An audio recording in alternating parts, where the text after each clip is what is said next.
రంగవల్లి comrade రంగవల్లక్క 25వ వర్ధంతి సభ, అదేవిధంగా రంగవల్లి విజ్ఞాన కేంద్రం ప్రారంభోత్సవానికి వచ్చినటువంటి ప్రజా సంఘాల నాయకులు, వివిధ రాజకీయ పార్టీల నాయకులు, మీడియా మిత్రులు, ఆంధ్రప్రదేశ్ రైతు కూలి సంఘం నాయకులు, కార్మికులు, ప్రతి ఒక్కరికి కూడా పేరు పేరున పీడిఎస్యు విజృంభణ విద్యార్థి సంఘం పక్షాన ఉద్యమాభివందనం తెలియజేస్తూ ఉన్నాం. సమసమాజ స్థాపన, అంతరాలు లేని సమాజం నిర్మాణం కావాలని, అసమానత లేని జీవితం గడపాలని, దున్నేవాడికి భూమి చెందాలని, రైతులకు గిట్టుబాటు ధర ఉండాలని, సమాన పనికి సమాన వేతనం అందివ్వాలని కామ్రేడ్ రంగవల్లి విద్యార్థి దశ నుంచి తన యొక్క పోరాటాన్ని కొనసాగిస్తూ ఉస్మానియా యూనివర్సిటీ కేంద్రంగా అక్కడ ఫిలాసఫీ, ఎంఏ ఇంగ్లీష్ అభ్యసించిన తర్వాత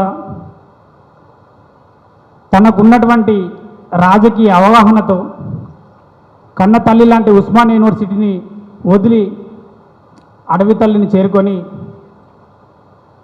ఏదైతే నిజంగా ప్రజలకు న్యాయం జరిగేటువంటి పోరాటాలు కేవలం నూతన ప్రజాస్వామిక విప్లవం ద్వారానే నెరవేరుతాయనేటువంటి నమ్మి దాంట్లో పూర్తిస్థాయి కార్యకర్తగా నిమగ్నమై 1999 నవంబర్ 11న ములుగు జిల్లా జంగారెడ్డిగూడెంలో ఎన్కౌంటర్ కావడం జరిగింది. ప్రభుత్వాలు విప్లవోద్యమ నాయకులని ఎందుకు ఎన్కౌంటర్ చేస్తూ ఉన్నాయంటే, అనేక రాజకీయ పార్టీలు ఉంటాయి, ప్రతిపక్షాలు ఉన్నప్పుడు స్పందిస్తూ ఉంటారు.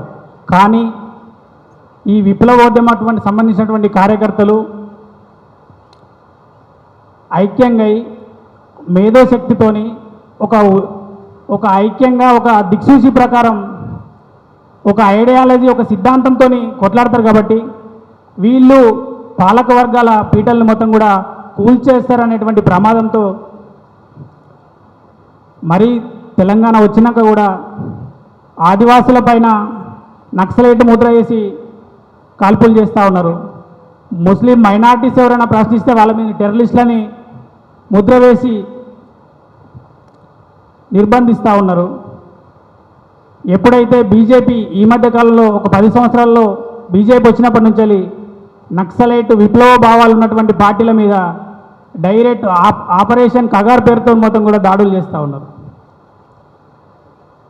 ఈ దాడులన్నింటిని చూస్తూ ఉంటే కూడా విప్లవోద్యమం ప్రజల్లో ఏ స్థాయిలో చైతన్యం తీసుకొస్తుంది, ఆ చైతన్యం ప్రమాదం అని భావించినటువంటి మతోన్మాదాలు కావచ్చు, కార్పొరేట్ సెక్టార్ కావచ్చు, మొత్తం కూడా ప్రజా సంఘాల నాయకులపైన, విప్లవకారులపైన దాడులు చేస్తూ అంతమొందిస్తూ ఉన్నారు.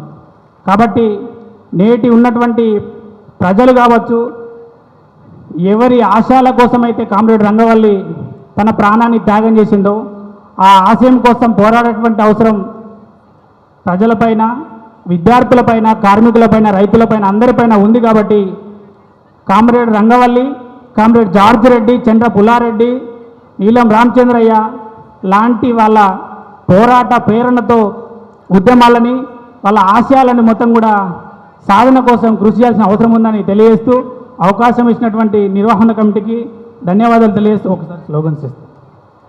జోహార్ కామ్రేడ్ చంద్ర పుల్లారెడ్డి, జోహార్ కామ్రేడ్ చంద్ర పుల్లారెడ్డి, జోహార్ కామ్రేడ్ పోట్ల రామనరసయ్య, జోహార్ కామ్రేడ్ నీలం రామచంద్రయ్య, జోహార్ కామ్రేడ్ సుభాష్ అన్న, జోహార్ కామ్రేడ్ సంజీవ్ అన్న, జోహార్ కామ్రేడ్ జార్జ్ రెడ్డి, జోహార్ కామ్రేడ్ జంపాల చంద్రశేఖర్ ప్రసాద్, జోహార్ కామ్రేడ్ రంగవల్లి, జోహార్ కామ్రేడ్ మారోజు వీరన్న, జోహార్ కామ్రేడ్ రియాజ్ అన్న, జోహార్ కామ్రేడ్ చాంద్ పాషా, జోహార్ కామ్రేడ్ వరహాలు, జోహార్ కామ్రేడ్ చేరాలు, జోహార్ అమర వీరులకి, జోహార్ అమర వీరులకి.